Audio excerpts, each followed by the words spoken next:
December 13th, 2019. This is Nerd Bourbon episode 132. I'm Seth Sturgill. And I'm Todd Sturgill. I swear to God, I actually had a brain fart with the date when I just asked what the date was going to be. Literally seconds ago. Asked and confirmed what the date was. I swear to God. That's all right. That's all right. Yeah, it is kind of impressive that after all this time, it has not actually been, actually fucked up yet. Well, with the date? Yeah. I mean, even if we fucked up, I think we'd fix it before it even went live. Shh. The audience can't know that. Everything's recorded live to tape, as they say. My ass. No edits here, Todd. Please. Edit all my mouth noises out. It's not even just that. It's also just, sometimes we just go on just racist tirades, political rants, just sexist drivel, and we just do that, just get it out of our system. You know what I mean? And then I just edit it out, and you guys are none the wiser. They don't know what pieces of shit we are. Yeah, we're actually just enormous pieces of shit. But I can just edit myself to be the person that I want you to think that I am. Isn't that what we all really are just doing at the end of the day, Todd? Aren't we all just going through life editing ourselves to be the person we want everybody to perceive us as? Oh, God. You just said some real shit. Todd, I was promised a follow-up on your rain escapades, and the reason why I actually had to stop you in mid-sentence. I actually was aghast and actually had to pump the brakes on our conversation that we were having before we hit the record button, because I said, you know what, the fans will want to know the repercussion, the toll that rain has already begun to take on your body. We refer to, of course, to Rain Energy Drink, which Todd has become a large fan of. I consume it regularly. No. Last week on the show, we discussed Todd's disgusting intake. I live on a solid. Sometimes I'll go up all the way to 900 milligrams. Of caffeine. And you were expressing that you're going to cut back a little bit, yeah. See, because I don't know if it's the rain, or I'm stressed out, or maybe a little both. But I was having some heart problems. I felt it. I was actually scaring some people at work, where I was sitting there checking my pulse and shit. Oh, God. And they're like, "What are you doing?" I'm like, "It's fine. Don't worry." Were you feeling jittery? Do you get the jitters? No, I don't. I don't either from caffeine. But I was looking at this as you're talking about. Of course, caffeine has got its perks. Well, the other thing is, bro, I'm worried about the caffeine withdrawals. They annoy me. That's some real shit too. Yeah. I worry about. You say there are days where you go up to 900. I mean, we're talking about. Up to, so I actually Googled how much caffeine intake is dangerous. And there's no real clear answer, because, of course, this all sort of depends on the individual person. Yep. I mean, even because it's funny. I got into this conversation with my family. Is even up to 400 is considered safe. Up to 400 seems to be considered safe for most healthy adults, roughly the amount of caffeine in 4 cups of coffee. Yeah. So, yeah. I mean, that's relatively safe. Now, you're saying that you will sometimes go more than twice that. Yeah. That's not good. You don't know me. You don't know what's good. You don't know what's good, Seth. It seems like I do know that isn't good. Do doctors recommend rain? I don't think so. I recommend rain. I wonder how much of it is lethal. How much rain could we inject into you in order to kill you? Honestly, I feel like if I drank every single can that I have under my desk, they are under my desk easily accessible. Caffeine overdose is quite rare, so you could actually be a rare case, Todd. Well, fuck it. You might actually end up in like. Let's go. You just start hearing me popping them. Yeah, you just hear the tops being popped, cans being downed. I could chug the shit. I actually really love chugging an energy drink because it's like a shot to the brain. You know what I'm saying? You see, Todd, I was once like you back when I worked at GameStop. You see, my mornings would consist of I would go to open at GameStop, and every morning I would have at least one Monster import, usually 2 or 3. To be fair, what's the milligrams on that? I was just gonna say, to be fair, a Monster import only is about 2/3 of the milligram count of a Reign. Pathetic. Because I think you said a Reign is 300, right? 300. Yep. A Monster import's about 200. That's not bad though. Again, like you go down into those bitch drinks. It was weird though, because I did feel a slight addiction to it. No, like dude, I have the urge. Well, here's dude, like the beast rattling the cages. Like I liked myself better when I was quote unquote on Monster. Like Reign makes you feel like a king. No. Dude, I felt like I did my job better. I felt like I was more charismatic. Well, you know what it is? Like I agree with you. Like I love the way I feel like when I actually have like energetic, I feel like more focused. Energy drinks are a dangerous game. It's bad. I think it's not good. I have to ask, is it worth it? Is it worth it to die? Maybe. Just like Missy Elliott said, Todd, is it worth it? Well, let me work it. I put my thing down, I flip it, and then I reverse it. Anyway, this is a video game podcast, Todd. Yeah. Is it though? No. Is it? I did just want to touch back with the Reign talk from last week, because we've been worried about your health. Worried about you. I'm not. Somebody has to be. We're worried about you over here, Todd. Shit. I had people worried for me because I'm sitting there like checking my pulse and shit. My stomach hurts. I'm developing a large kidney stone. I'll piss it out. God. Dickhole stretched to like football size. Shit, I might like it. Ooh. That's true. Now, Todd, there are a couple things that you'll notice about the podcast this week. First of all, it's going to be garbage, and we're sorry. As you can already tell from the first several minutes of this episode.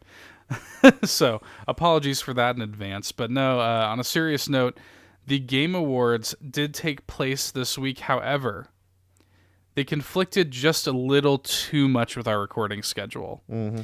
Now, we are men who have been known to record at inconvenient times for the sake of news. Yeah, like do some real last-minute bullshit.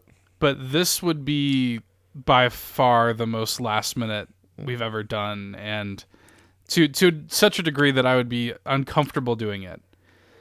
See, I want you all to know I was open for it. He's the one that bitched out, and I was just playing. Todd was prepared to stay up later than he should to record the episode on a late Thursday evening when the episode is due to be posted live on Friday. Well, it's funny. Now going into this, it would suck even more because I'm actually working earlier this Friday now. Right. So we just aren't going to do that. So apologies for that. If you're expecting some Game Awards talk during this episode, that will not be here during this episode. It will be, however, copiously covered next week on the show. Next week on the show, we're also going to cover the November NPD data because that is also not made public until Thursday. So shit just don't work out sometimes, Todd. Shit just don't work out. That's all right. So essentially next week on the show, what you're going to get is in addition to the standard kind of content, the video game talk, what we've been playing, the news and stuff, including the Game Awards and NPD, the show will be dovetailed with the annual Nerd Bourbon gift exchange next week. So look forward to that. No, it's just the second annual Nerd Bourbon gift exchange. So that's happening next week. So look forward to that. With all of that out of the way, Todd, as tradition dictates, what have you been playing? No!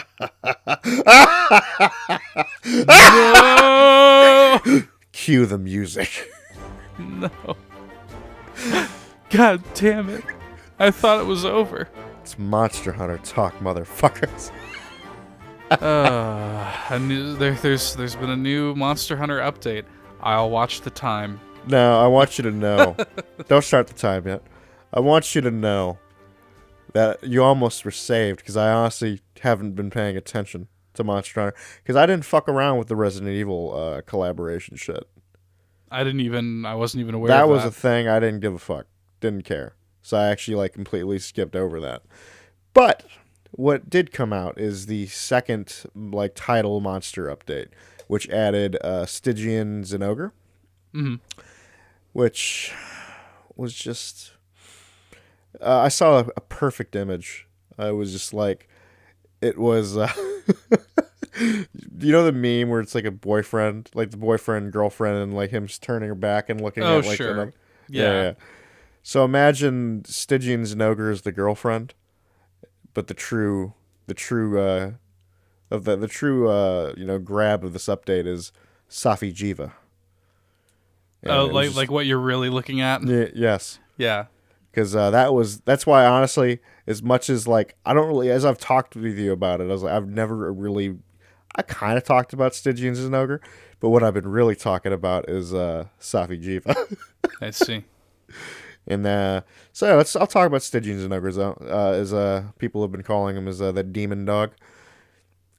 He's a mean fight. I definitely saw people cart to him with his basically drill attack. It's pretty good. It's a pretty good attack. I didn't die to it because I guard pointed that shit. I still got it. I'm rusty as fuck, but I still got it. That's all, all good shit. Get a little cutscene with that. Get a little cutscene with that. But then after that whole little bullshit quest with Stygian and Ogre, you get to the real shit. And it's a cutscene. It's a really cool cutscene. You see this molted skin of a Xeno'jiiva. Xeno'jiiva being the technical final boss of the base game. And it is a newborn baby. It is a baby. But what we have here is the full matured Safi Jiva. I think technically I don't think that name's been said in game. It's just the name that we kind of know about already. You can call it mature Xeno if you want. It doesn't matter. It is the most dragon-ass looking dragon. It's Papa Rathalos, as I've actually heard people call it. And it is good. 'Tis very, very good.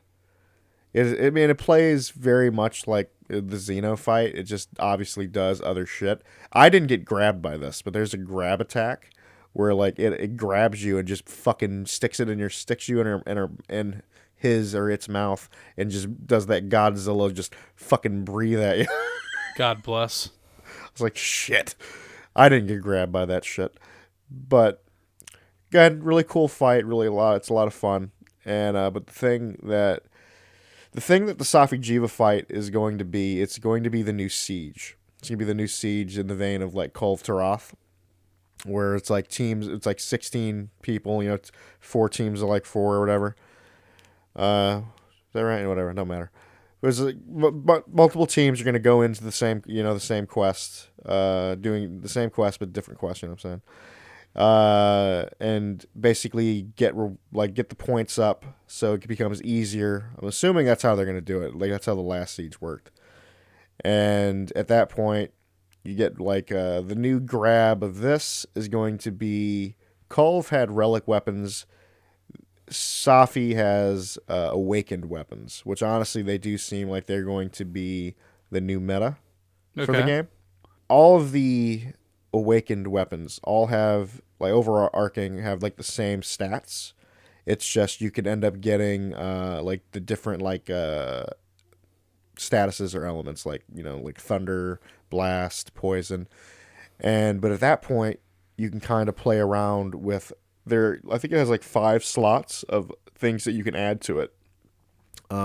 With like a new material called like Dragonlight or some shit. They give it to you for like when you complete the tease, the recon assignment. And the recon assignment is essentially like the first phase of the fight to give you a little taste of what we're going to be getting. I think today, actually. Today at the time of this going live? Yeah. I think it actually goes live on the 13th. Okay, nice. Yeah. So the thing with with the Awakened stuff is like you can end up getting like 5 plus like different things like health regen, I'm assuming, and then I did see like you can actually get like armor set skills. Like you can get like I saw like Brachiosa's fucking essence or some shit. Like you're gonna get like the armor skill from that on your weapon. So it's gonna be you can honestly do a lot to make these weapons your own, which I respect. It's going to be a lot of fun. I'm really looking forward to it. The armor looks good, and it actually is the first thing it's the first time that the armor will change if you have the full set. I see. Like when you actually wear the full set, you get a 5-piece skill set. Right. And the armor completely changes its look. Is it cool? The Awakened shit does look good. It does. I'm debating on if I'm going to fuck with it. I don't know for sure though, because I think I've seen the fact. I think it has like good gem slots, but that's something that I'll figure out when I actually get to it and I actually start making like the armor and the weapons. One thing I do want to talk about with the weapons is it does seem that they did add a kind of a quality of life thing with the last siege, which is you have more of a chance to get weapons that you actually have equipped. Okay. So if I'm using a charge blade, I'm more likely to get charge blades. Oh, that's good. That was a fucking problem. When I getting a bunch of like shit you don't care about. When I was doing Culve, it's like want a hunting horn, some great swords, some insect glaives. It's like fuck you. That's all cool. Really looking forward to that. And then I actually made the meta blade, as I'll call it. I ended up making the Gold Rathian Charge Blade. The Gold Rathian weapons are essentially the most meta weapons in the game for just pure damage. And I ended up joining in on it, unfortunately. I was like, fuck it. Why not? That's actually something I did. I actually played around with my build and actually kind of perfected my build a little bit to where I like it. I actually got like level 3 crit boost back. Got a lot of shit that I like kind of lost. I brought it back with some gems that I got because I was doing some farming. But it's been good playing Monster Hunter again. And you're gonna get probably a couple more episodes with some Monster Hunter talk before it recedes back into the shadows. Before it crawls back into the shadows. Yeah. Like a snake on its belly. Yeah, it's going to crawl back into the shadows until like the next big title update.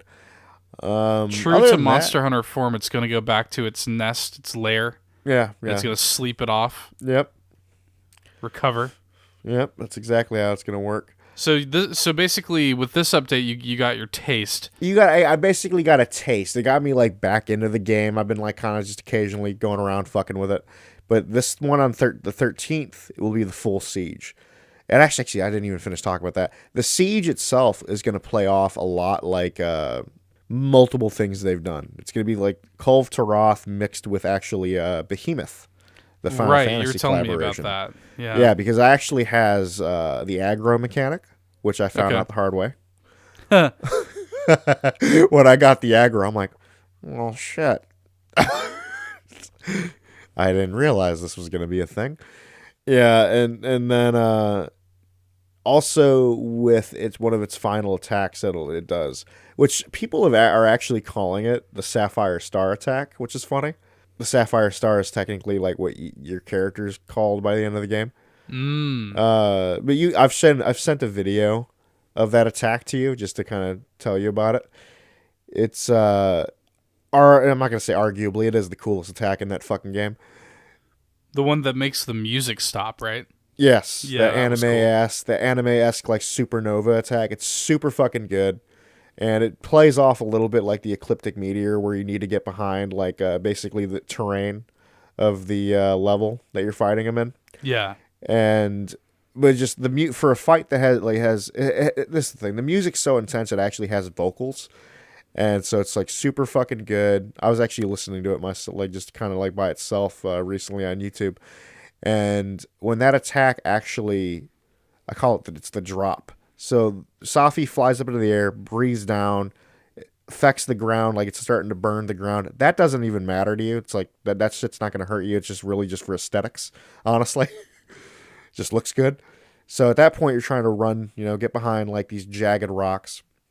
But at this point, it stops. The music stops, and just a fucking blue orb of just pure energy just starts fucking falling.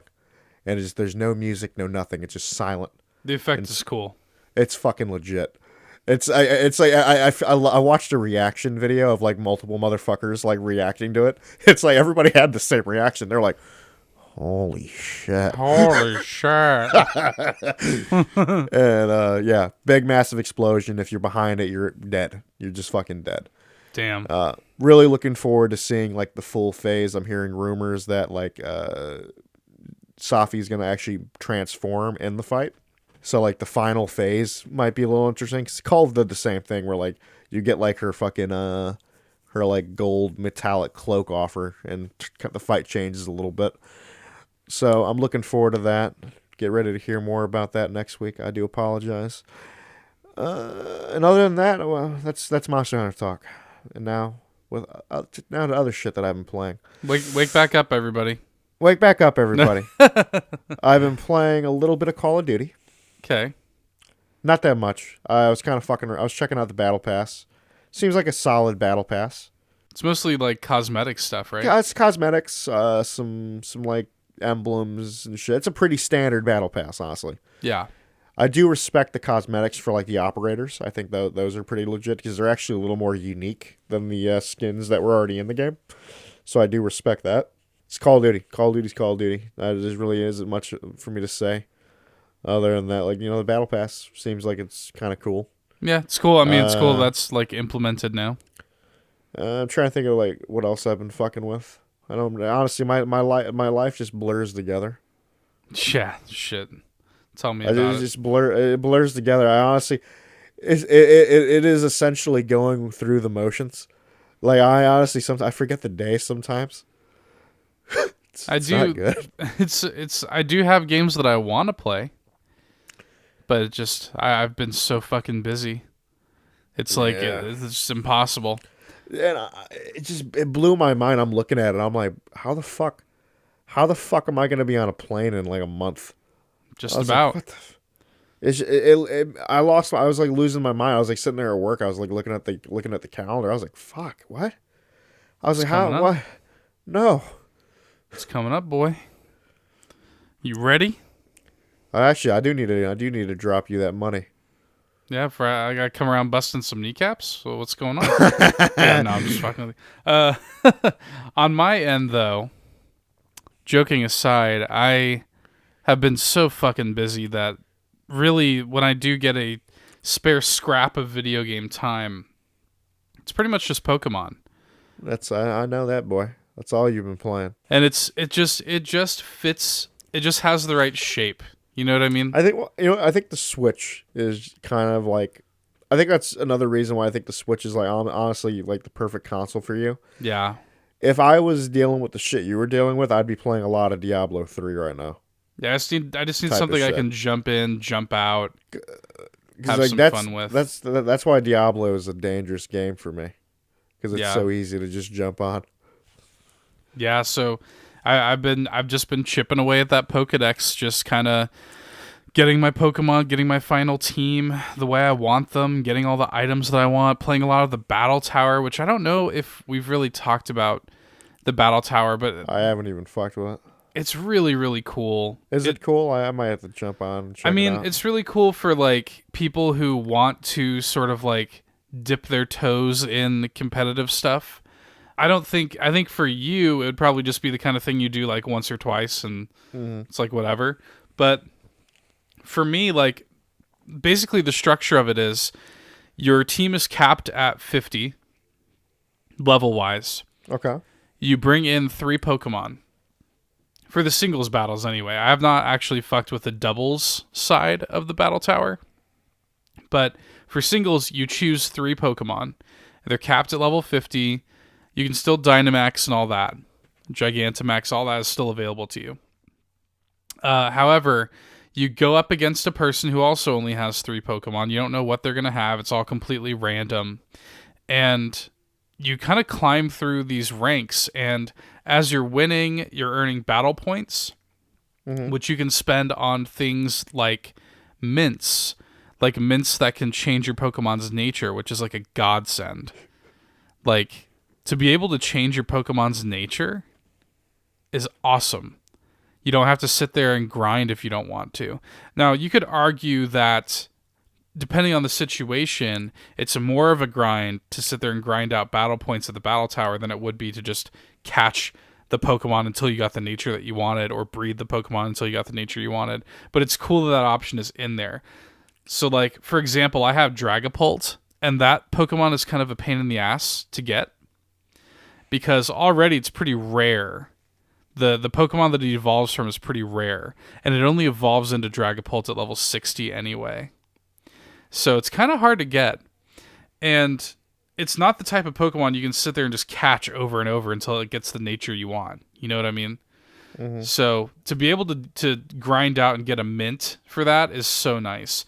There's also, for people who don't, like me, who I'm not going to sit there and fuck with EV training and getting the perfect, like, IVs and stuff like that. But if you collect the bottle caps from the battle tower, you can do the hyper training and get perfect stats for your Pokemon. So it's really cool. It basically, the barrier of entry for people who would like to play Pokemon in a different way is lower than ever with Pokemon Sword and Shield. And that is really attractive to me. And then I also think that on the PvE side of it, the barrier of entry for people who want to actually catch them all is lower than ever too, because there's only 400 Pokemon in the game. So for context, my Pokedex right now is at 288. So I'm a little more than 100 away from having a maxed out Pokedex. Amazing. And, like, it didn't really take me. I've got like 50-ish hours in the game. And, I mean, that really isn't all that long when you think about it, to actually catch them all. This will be the first time, if I manage to catch them all, this will be the first time that I've done so since Pokemon Yellow, when I was like 10. You know what I mean? Like, you're gonna be proud of that accomplishment. Yeah, I will be. It's gonna be a good feeling. It's kind of like reclaiming a little bit of childhood. It's honestly, I find the game to be so enjoyable, and it just, like I said, the shape of it just fits my life so perfectly right now. But I want so badly to go, especially, you know, we're gearing up to the end of the year. We're obviously, as we always do, we're gonna have our Game of the Year discussions. So before that happens, I would love to play some more Luigi's Mansion and some more Outer Worlds and just marinate on those games a little bit longer, because those games are the ones that I'm the most unsure about in terms of where they're going to fall on my list. I'll tell you where one of them did. No, I'm just playing. I just don't know. I don't know. Like, my top, like, 3 games of the year are really fluid right now. And I just want to spend a little more time with them all, just so that I can sort of, like, solidify their place in my list. You know what I mean? So it's funny. There's a game that I've been thinking about giving another chance. Oh yeah? I actually downloaded it earlier. What's that? I'm gonna try to see if I can enjoy it. Is Sekiro. Give it another shot, huh? I'll give it one last chance. How long are you gonna give it? I'll give it my days off. Okay. If it can't grab me in my days off, I will delete it. Then it is truly dead. Interesting. That could be interesting. I will be. You'll have to report back next week. What an excellent turn that would be if you. I mean, in this post Fallen Order world, maybe Sekiro. Maybe you can find it in your heart to enjoy Sekiro a little more. Maybe. That'd be interesting. But Todd, that's pretty much all I've got. So like I said, I want to touch on some more of this stuff before we get into our end of the year discussions. But really, life has just fucked me so summarily that Pokemon's really been all I've been able to play lately. And I've been content with that. Now, I've got some news, Todd, if you're prepared to consume it. I'm always prepared. Yes. Let us begin the news drop this week by talking about a surprise game announcement that has taken the world by storm. I speak, of course, of the realistic simulator I Am Jesus Christ. What the fuck is going on with this? Did you watch this trailer, right? I did. So this comes from a Polish developer called Playway. And in this bizarre reveal trailer for this strange, realistic Jesus Christ simulator. Is it wrong? I want to play it. I do too. I kind of I want to play it. I don't give a fuck. Make a series out of it. I swear to God, I want. It's stupid. This trailer kind of just showcased Jesus performing like several New Testament miracles. We saw him multiplying fish. We saw him walking on water. It seems to me like just, I guess they were trying to say like, oh yeah, this is a gameplay trailer. It seems to me like the gameplay is just like touching things and making things happen. Like that seems to be what the game is. Is that not what he did? Like we see a little like power meter on the right. Yeah. And you sort of look to the heavens, raise your hand to the heavens, your hands like glow, and then you perform these miracles. And it's just so strange. We have no launch date for I Am Jesus Christ, but we do know that the game will be coming to Steam.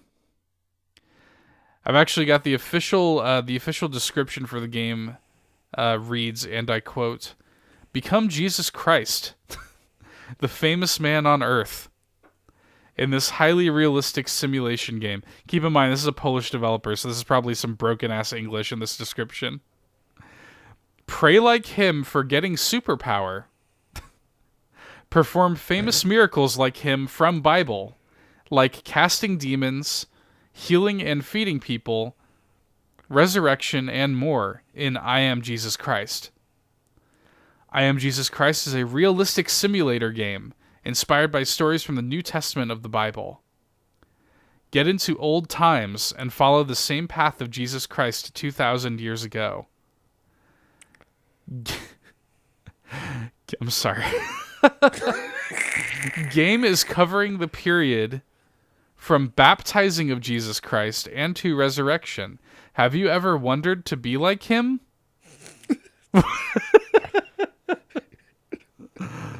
Check if you can perform all famous miracles. Did they fucking use Google Translate for this?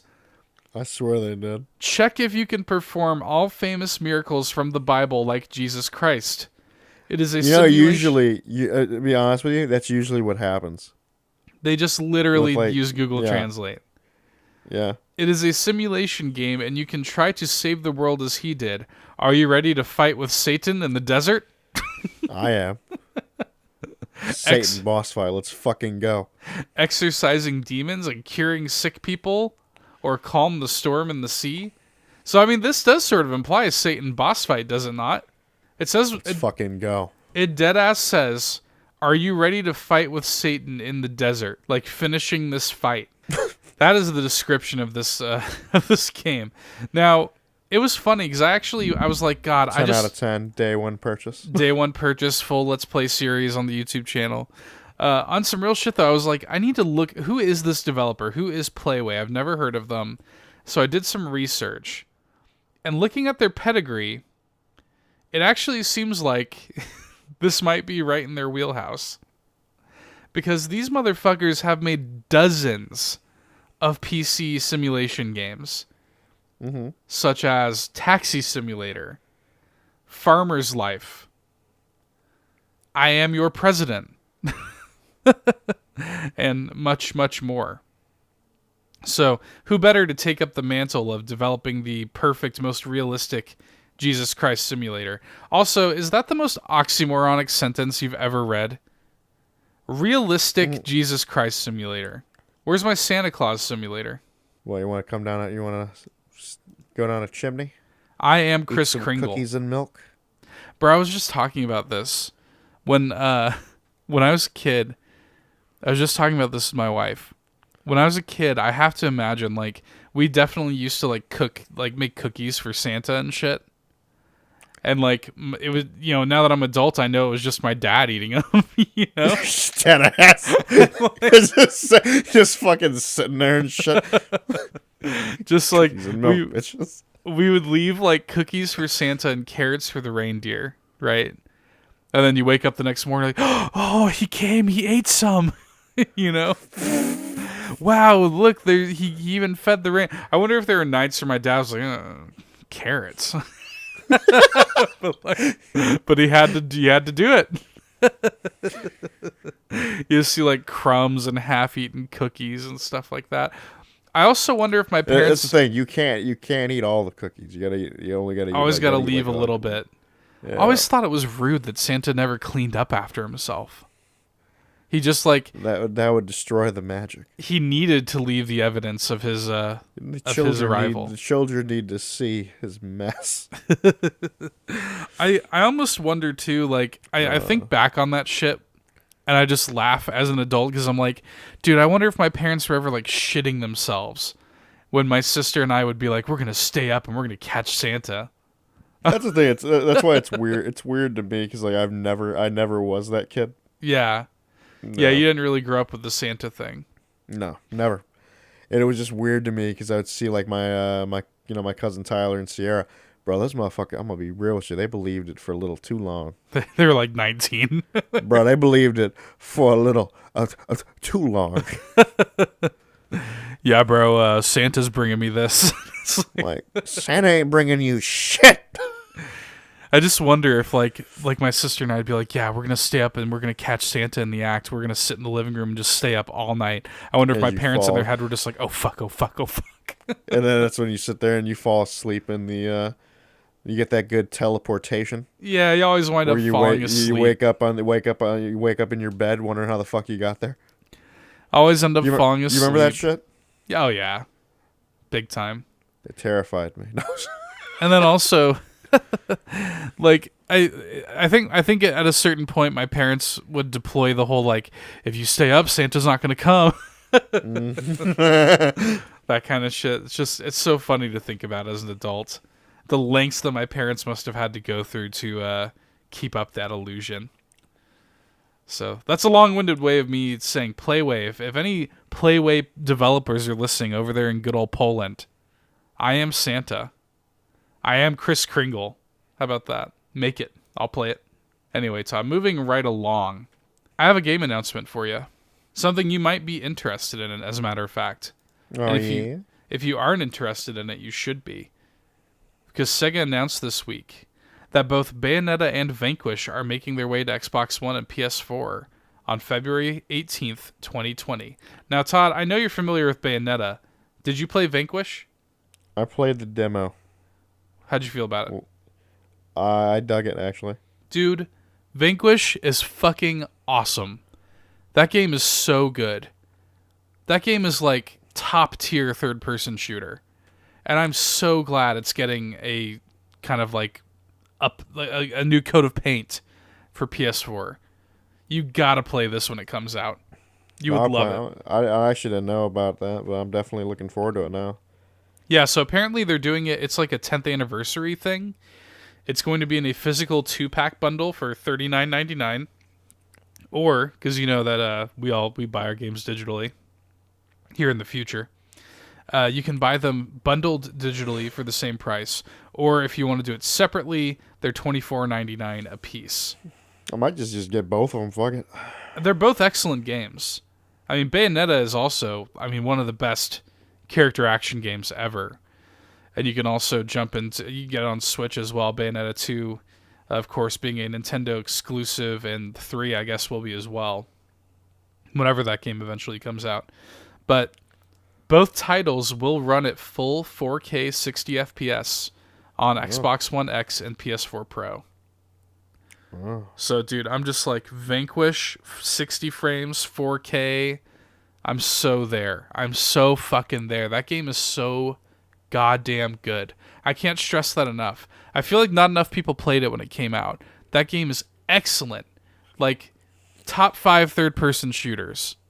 It's so good. Anyway, that's my little Vanquish rant. Everybody support that game when it comes out. It's $25. For fuck's sake. And if you weren't interested in that, Todd, I've got another kind of low-key game announcement. Not an official game announcement, more so an affirmation, if you will, Todd. Mm-hmm. Publisher 2K has announced the formation of a new internal game development studio named Cloud Chamber.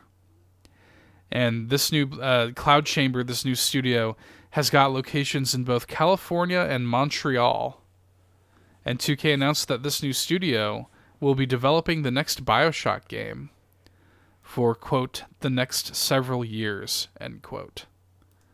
So this is kind of 2K's first acknowledgement that there is indeed a, quote-unquote, BioShock 4, so to speak, in the works. They've always kind of said, like, yeah, BioShock is like an important franchise to us, but this is the first time they've acknowledged that, yes, a new BioShock game is in active development. But do we need a new BioShock game? Yes. 100%. Are you shitting me? I'm so ready for a new BioShock game.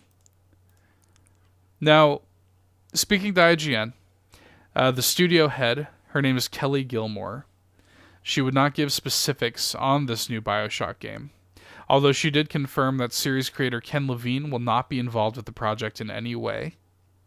However, there are some notable BioShock alumni that will be involved with this new BioShock game, such as and probably most importantly, the art director of both BioShock and BioShock Infinite. Okay. Who will be also taking up the art director mantle for this new BioShock game. Well, that's a plus right there. That's a plus. As we know, the art is such an important aspect of BioShock. So for the, I think his name's Scott Sinclair, for the art lead on those games to be present here is comforting. So the Oracle Jason Schreier, friend of the show. Oh, hell. We worship at the altar of Jason Schreier. Over there at Kotaku, he revealed, though, that his sources say that the next BioShock game actually has been in development since 2015. The game, codenamed Parkside, was in development at Austin-based Certain Affinity. If you have never heard of that development studio before, Todd, Certain Affinity is a studio that is most known for actually sort of like helping out with game development. They don't really make their own games. They help out, so they have been kind of like helper ants on like Halo games and Call of Duty games. They'll usually come in. I believe they're responsible for the multiplayer elements of like Halo 4 and Halo 5, if I'm not mistaken. So they're the guys that you call when you need a little extra development help. They're almost freelancers. So these guys were working on the new BioShock game in 2015. And spearheading this new BioShock game would have been actually a major opportunity for them because, again, this would have been a big, exciting project that they had full control over. But the project was canceled by the end of 2016. And that was when 2K sort of decided that they would rather develop the game in-house. And at that time, Jason says, the game was rebooted in the process. So by 2017... 2K had shifted focus to Novato, California, where it started to quietly recruit staff for what would become Cloud Chamber over 2 years later. So some members of this new team are from the BioShock. There are some BioShock alumni. Some of them, this Cloud Chamber Studios is located right next door to Hangar 13, which is the Mafia 3 guys. And apparently they sort of skimmed some folks from that team also. So we've got kind of a mishmash of people. We have a diverse development team here working on the next BioShock game. Now, your initial reaction to this was, do we need another BioShock game? I'm curious as to why you feel that way. I don't know. Kind of good. Really? I'm surprised. I feel like BioShock is the kind of game where like you could do so much with it. Yeah, you can. I agree with it, but it's just, I don't know. I kind of feel like I'm good. I really enjoyed, obviously the first one is a masterpiece. I love Infinite. But even 2 is really, really good. And as long as they could maintain that same quality as 2, I'm like, dude, you can give me another game in Rapture and I would be happy with it. You could just give me a straight BioShock 3. Honestly, I would rather them like actually go even further. Just do another city. I would really like for them. My ideal scenario for this game, whatever it ends up being, would be a completely brand new environment. And I wonder if that's what they're going to go for. I wonder if they're going to go for city in space. No, fuck it. The antithesis, of course, of the city underwater was the city in the sky. Yeah. So we've already touched on both of those. You got to go higher now. Yeah. Or you got to go lower. I wonder. Go into the bedrock. Yeah. Go into the Earth's crust. City in Earth's core. In the Earth's core. Maybe. Stranger things have happened. I don't know. I would like to see a new setting with this. But even if they do just say like, hey, we're just going to call this BioShock 3 and we're going back to Rapture, I'd be happy with that too. I just love BioShock. I just miss BioShock. And I even I'm one of those people that, as much as I love the story and the world of BioShock, I also I think BioShock has got some unique gameplay that I miss. Like, BioShock really is a unique style of game we don't get very often. So I find myself missing it. So this news made me happy. It's interesting that they are tempering expectations, saying that they're going to be taking the next several years to work on this game, when by all accounts it's already been in pre-production for at least 2 years. So that's a little bit odd to me, but it sounds like we're nowhere near this new BioShock game, but it's comforting at least to know that there is one being developed. But shit, it stands to reason that BioShock Infinite came out in 2013, I believe. So, is there really going to be a 10-year gap between BioShock games? Yes, there will be. At that point, I didn't even consider this. Consider the worst case scenario. Consider that it's a reboot. I would be surprised by it. That's when I would start to cry foul. That would turn me off.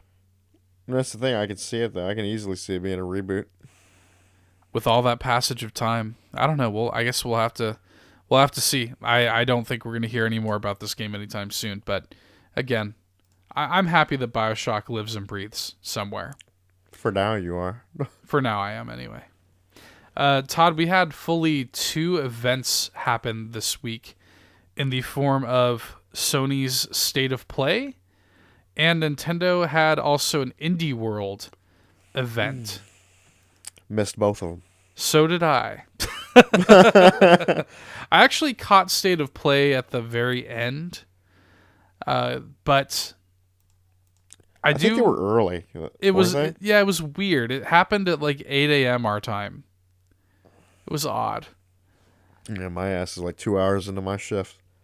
Yeah, so it was just kind of strange. So, in line with the past, the State of Play was about 20 minutes in length, and also in line with the past, it was overall pretty underwhelming. I don't think a State of Play has ever really knocked my socks off. They're just kind of there. But there were a few kind of like little nuggets, little bit of standout news. So I just want to kind of go over that with you. First things first, just because I'm so sick of talking about it at this point, but the Resident Evil 3 remake was finally officially announced. So that's a thing. They announced that during the State of Play. That game is releasing on April 3rd next year. And in a surprise announcement, I actually did not see this coming, Todd. The previously announced Project Resistance, that's that asynchronous multiplayer game that they've been working on. Mm-hmm. That's actually going to be a multiplayer component that's going to be bundled in with Resident Evil 3. So rather than being a standalone game like we sort of suspected, it's basically they're treating Resident Evil 3 like a full game, and that is its multiplayer component. So it's an interesting tactic, I think. A lot of people are actually surprised at how quick of a turnaround this is, because remember, Resident Evil 2 Remake was just earlier this year. They were working on it for longer than you realize type shit. Well, a combination of that and the fact that Resident Evil 3 does have a lot of reused assets from Resident Evil 2. I think people are going to be surprised by that. And the engine already being in place obviously helps, but I think people are going to be surprised by how much is reused. Now, there's a lot of new stuff. A lot of Resident Evil 3 takes place like in Raccoon City properly, so there's certainly going to be a lot of new stuff, but don't be so shocked at this quick turnaround. But still, cool that Resistance is going to be kind of a pack-in rather than a standalone game. Now, another piece of information that applies really only to me, the Kingdom Hearts 3 Remind DLC expansion is coming January 23rd, 2020. That's a delay, Todd. If you did not realize, that was originally slated for this holiday.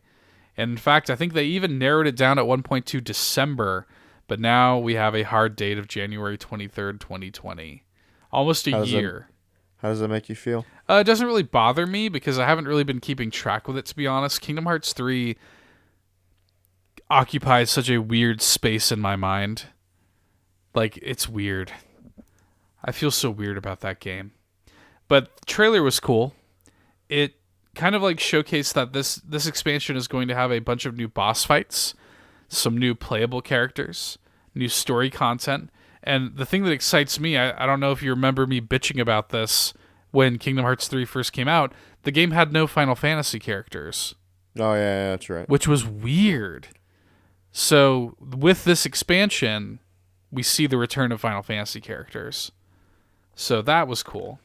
I mean, that's the whole point of Kingdom Hearts, wasn't it? Supposed to be like Final Fantasy meets fucking Disney. Exactly. And so Kingdom Hearts Not 3... Disney. Kingdom Hearts 3 Vanilla had no Final Fantasy characters. I was like, what the fuck? So, yeah. So they're working them back into the fold with the Remind DLC. So I'm going to check it out. You know, I'm going to play it. We'll give it a whirl. See if they manage to make the story even more convoluted. Why not? Fuck it. I think it's going to be $30, if I'm not mistaken. I think that's the going rate. And I think there's like, you know, it's Square Enix, so they have some sort of deluxe edition, but whatever. Moving on, Todd, Untitled Goose Game will wreak terrible havoc on PS4 very soon, December 17th. That game's coming to PS4. Got any interest in that? What's the deal with it? Untitled Goose Game? I don't really remember what the fucking deal is with it. It's a very fun, very funny, very charming sort of... I don't really know how I would describe it. It's like an exploration puzzle game where you just play as this asshole goose. Like, see, I'm intrigued by that aspect of it. You play a goose. I like being an asshole. Dude, the whole point of this game basically is to troll people. Like, shit. You open up a sort of like menu with objectives. The game doesn't tell you how to achieve the objectives. It just tells you have to do it. So one of them is like, get the glasses off of this kid's face. And the way you have to do it is you have to like fuck around and like untie the kid's shoes. You're a goose. You run around and you like fucking use your beak to like untie his shoes. He leans over to untie his shoes or to tie his shoes back. And then you just fucking yank the glasses off of his dumb face. You can like get them trapped in a phone booth. You're just a piece of shit goose. It's really good. It's a really fun game. My wife and I played through the entire thing on Switch, and it had a lot of fun with it. So anyway, it's coming to PS4 and I think Xbox One also on December 17th. So the rest of the world can finally play it. Media Molecule's long-awaited creation game Dreams. You remember Dreams, Todd? No, I don't. I don't actually. It's really impressive. I'll give them that. It's a really impressive creation tool. It's just a shame that it's taken them so long to come out. It's been in early access for a little while, but the full release is now happening on Valentine's Day, on February 14th, 2020. So I'm going to be curious to see how that game does. I feel like nobody cares. Sorry. I just feel like it's too little too late. Like, when they first unveiled Dreams, you got to remember, if I'm not mistaken, they first unveiled Dreams in the PS3 era. Oh, this fucking game. And here they are, finally releasing during the PS4's last year of life. I mean, they've been working on this for forever. At this point, they're just putting it out. Well, and I mean, like, people have done some impressive shit with it already. Really cool stuff. Somebody made, like, a kaiju game that looked really interesting within Dreams. Yeah. Somebody is working on, like, a Silent Hill 2 remake. Like, just a dead-ass Silent Hill 2 remake within Dreams. It's crazy the amount of shit you can do. It's really impressive. But does anybody really care? I wonder if it's going to have any sort of single-player elements. Media Molecule says that it does, but that was what I think made Little Big Planet successful, is because, yes, it had the creation aspect, but there was plenty to do there if you were not a creator. You know what I mean? So I wonder if Dreams is going to appeal to those same sensibilities or not. We will see. I suspect that nobody cares. That interesting-looking Predator game, I thought it was interesting. I think you were a little lukewarm on it. That Predator Hunting Grounds. I know I'd only buy it if I had somebody to play it with. I'm interested in it. And I think the more we see of it, I think the better it looks. We saw a little lady Predator in this trailer, Todd. A little bit of Predator with boobies in this trailer. You understand what I'm saying? So, it's coming out April 24th, 2020. They detailed some pre-order bonuses. I think you can get the classic Predator skin if you pre-order the game and such. I don't know. I think that game looks good. I definitely want to give it a look when it comes out. Is it going to be worth me buying it? I don't know. Todd, do you remember Babylon's Fall? Possibly. Does that ring a vague bell? A very vague bell. So, this was the game that we saw at E3 last year during Square's kind of conference last year, or earlier this year rather, at E3, where it's the next game that they're doing with Platinum. And we kind of like saw like little like maybe snippets on the computer screens, like no gameplay was shown. We just kind of saw an interesting looking trailer. We were both our interest was piqued, but they didn't show much. Well, we got our first look at gameplay during State of Play for Babylon's Fall. And it looks like Astral Chain, basically, but brown. That's basically what it looks like. Like a more boring Astral Chain. I'm watching the gameplay of this. Instead of like the robots, you got like spectral blades. Yeah. But even the animations of it I was looking at, I was like, this reminds me a lot of Astral Chain. I didn't play Astral Chain, so I don't really know how I really liked Astral Chain. Don't get me wrong. But do I want to do it again? I don't know. Looks a little more fantasy-esque. It does. It's got this strange, I don't know, it just kind of looks brown and muddy. I don't think it looks very pretty. The scale of the enemies are cool. There's a shot at the end there. I'm watching this this boss fight, essentially. Yeah. Pretty cool. I don't know. I it's something to keep an eye on. I don't know. Yeah, it looks like it might be something a little more up my alley. I don't know. We'll see. I would love for you to go back and play Astral Chain one day. That game is really good. One day. Now, they ended the show. This was so stupid. They ended the State of Play with a really short snippet of a Ghost of Tsushima trailer. And then I want that game. God damn it. Oh, yeah. No, look, I can't wait. They're like, oh, we got one more thing. And it's Ghost of Tsushima trailer, and it's like, for the rest of the trailer, tune into the Game Awards. It's like, go fuck yourself. You. When is the Game Awards actually? Happens tomorrow at the time we're recording this. It has already happened if you're listening to this at what episode. Time? Like late, like 7:30 our time. Oh, I'm watching that shit. I think it goes on between 7:30 and 9:30 our time. Will you watch it with me? I will not be home, unfortunately. Disgusted. I will be with my family, enjoying a meal of family togetherness, Todd. That's what I'll be doing. That's lame. No. As we do, my family and I get together every week for family dinner, and that is where I will be. Normally it's on a Friday night. This week is on a Thursday. So that's where I'm going to be.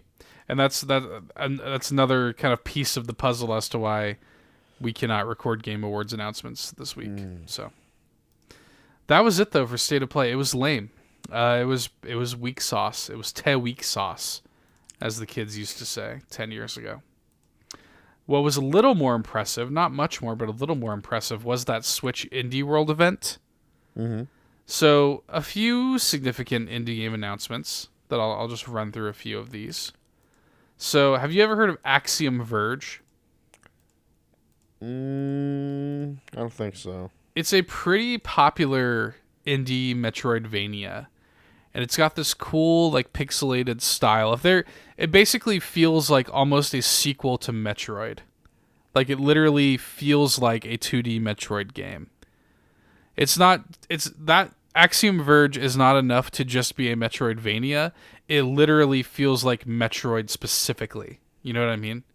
Mm-hmm. So, it was kind of cool. It's got a huge following.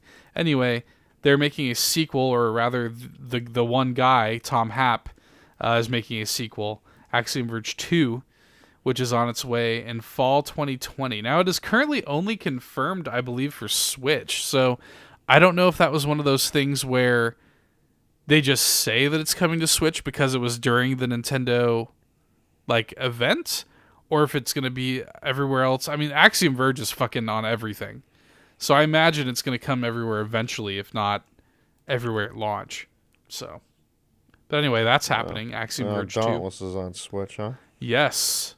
As a matter of fact, Dauntless was shadow dropped during the event, as well as the Talos Principle, which is an interesting little puzzle game that my wife and I played. I kind of like the fact that Dauntless is on Switch. Yeah, Dauntless, for those that don't know, it's a free-to-play kind of baby's first Monster Hunter. Yeah, that's really what it is. And I tried it a little bit. I was like, nah, not really for me. Oh, did you actually play it? I played it for like 2 hours.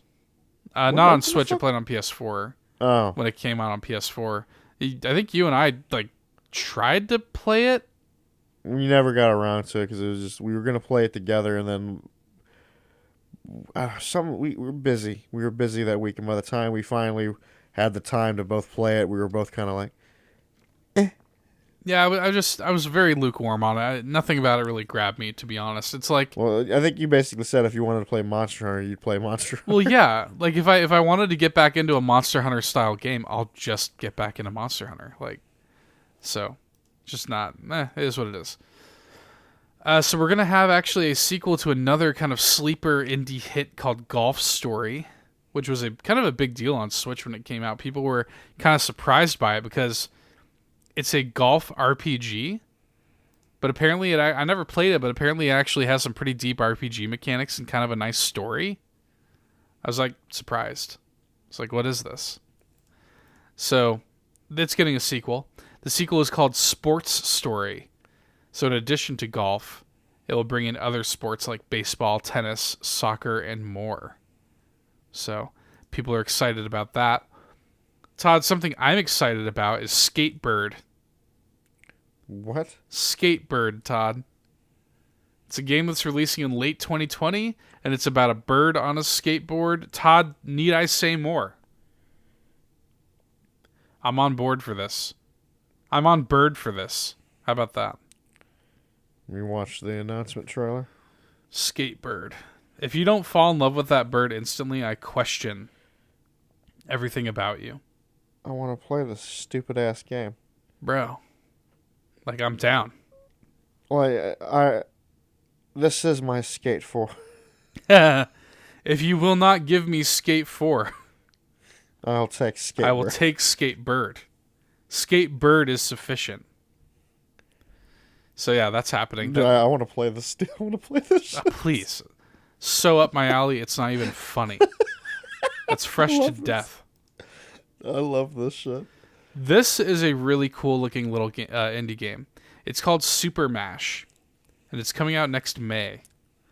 They say it's a, quote, game that makes games. And essentially what it is, Super Mash allows players to take two genres of games and mash them up into something entirely new. So they show you can pick like platformer and like shooter and make like a platformer shooter. You could pick like a puzzle game and an RPG and like mash that up. And you could earn like these development tool cards. And they even have a system in place where you can share your mashup games with your friends online. It looks really fucking interesting. Like, the genres even have different, like, graphical styles.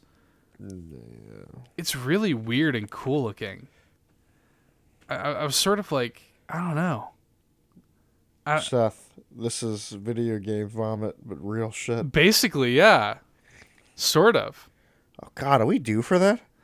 We haven't done it in a while. I was just sort of like, maybe one day when the mood takes us. That's the first one. I'll be honest. That's the first time I even thought about it. Bro, we've been due. I think the last time we did it was like in April. It's been a minute. One of these days we'll come back to it. Finally, I've got here. Did you ever play Oddworld: Stranger's Wrath back in the day? Try to think if I don't think so. It's a fun game. I played it back on, I think, original Xbox. You play as like a bounty hunter with like a crossbow that shoots little creatures. I remember having fun with that game.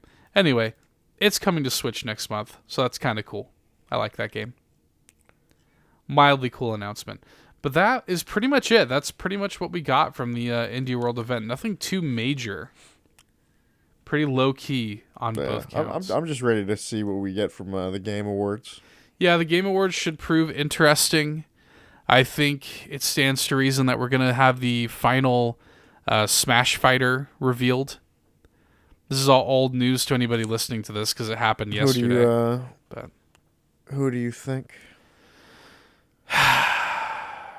It's so you can be wrong after it goes. Well, here's the thing. It's so weird. We're in a weird place with this because I would have guessed either Sora or Ryu Hayabusa if you had asked me this like 2 days ago. Uh-huh. But now there have been some of the prominent Smash leakers are taking an unusual tactic with this leak. Uh-huh. Because they're like, yeah, like it's going to be announced to the Game Awards because of course it is. But they're deconfirming people. Rather than outright saying who it is, they're saying who it isn't. Oh, God. And so a lot of the prominent Smash leakers have been deconfirming people like Sora. And they're like, it's not Sora, it's not Doom Guy, it's not Gino, it's not fucking Ryu Hayabusa, it's not all these people. It's going to be, which tells me that it's going to be somebody relatively unexpected. And it's weird because, like, you got to think about it like this, right? The entirety of the Fighter Pass so far has been third-party characters. Yeah. So it wouldn't really make sense to end the Fighter Pass with a first-party character. But do you know what I hear in the distance? What? What, Fire Emblem? Yeah. That would be a first-party reveal. That is a Nintendo property. And I can hear it. I can hear it in the distance. I don't know. I don't think they're going to go first-party with this. I think it's going to be a third-party character. Full third-party? I think they kind of based on what we have so far, we have gotten megaton third-party characters: Joker, Hero, Banjo, Terry Bogard.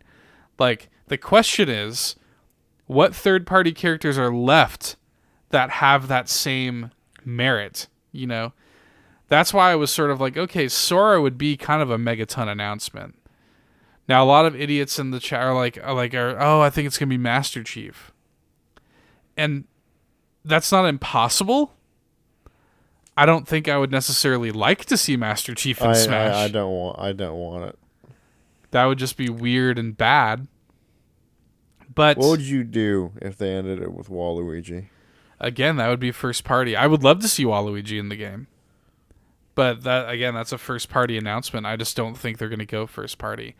I think my Dig Dug prediction might have a little bit of clout from way back when. Oh, yeah, I forgot about that. I think that it's possible that we see a completely off the wall. I feel like you got to end it with a bang, right? Like, how do you end it with a bang? If you're deconfirming characters like Sora and stuff like that, who else is there that has got the clout? You got to end it with a bang. It's got to be third party. So who is it? I don't know. I can't even think of a Sony property, really. Like, if they somehow managed to get it in bed with Sony like they did with Microsoft and Banjo. Yeah. What Sony property would have that sort of clout to where everybody would be like, oh, shit. I can't really think of anything. So, it's weird. It's weird. I really don't... I'm stumped with Smash. I don't know. I don't know what to think. And a lot of people are throwing out things like, oh, maybe it's like Rayman, or maybe it's... A lot of people have wanted Rayman for a while. So, I don't know. But this probably sounds really stupid to the listeners because they already know. Because the Game Awards have already happened. What I am certain of is it would be silly for them to not announce the next fighter at the Game Awards. We're due for another fighter probably in January or February. February, if I had to guess. So there's no really better time to announce it than now. And also Smash is nominated for Game of the Year. So it just makes sense. It makes too much sense. The final fighter will be revealed at the Game Awards. So we'll see. We will be reporting on all of that and much, much more, Todd, next week on the show. As I said, we will also cover the NPD data next week, and we'll end next week's show with the second annual gift exchange. So look forward to that. Todd, that's all I got. Tapped out. Stick a fork in me. I'm done. Gotta take a bite. Ooh. Was Todd horny last night? He was talking so sexual. I remember when you told me about that. I'm like, and I kind of had to think about it. I'm like, was I like overly sexual? I know, it's because it just fucking just fades together. I don't know. Was I horny? No, no. I tell you what, man. I'll just say this before we end. I've been sick and tired. I find myself saying old man phrases. And when I say sick and tired, I literally mean it. I've been sick. I'm getting over and I've been fucking tired. I find myself saying old man shit like I'm sick and tired of being sick and tired, you know. Oh Lord. Yeah, it's bad. So anyway, I'm gonna crawl back into my hole now and try to rest my beaten husk. One of my favorite things that I say in my life is the white code for just end my goddamn life. Is living the dream. Living the dream. Another day in paradise. Yeah. Well, what if you're just like completely, just bluntly honest? Another day in fucking hell. Every day you see me, you're seeing me on the worst day of my life. Every day that you see me is exponentially worse than the day before. Because I survived. Just staring like just straight into their eyes. It's just 1,000-yard fucking stare. Anyway, Todd, you got anything else you want to add before we wrap it up?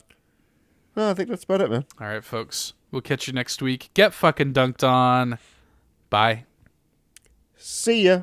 Hey there, thanks for checking out another fantastic Nerd Bourbon video. If you like what you saw and you want to see more, be sure to go ahead and subscribe, leave us a like, drop us a nice comment, or I guess a mean one if that's your prerogative. But until next time, get dunked on.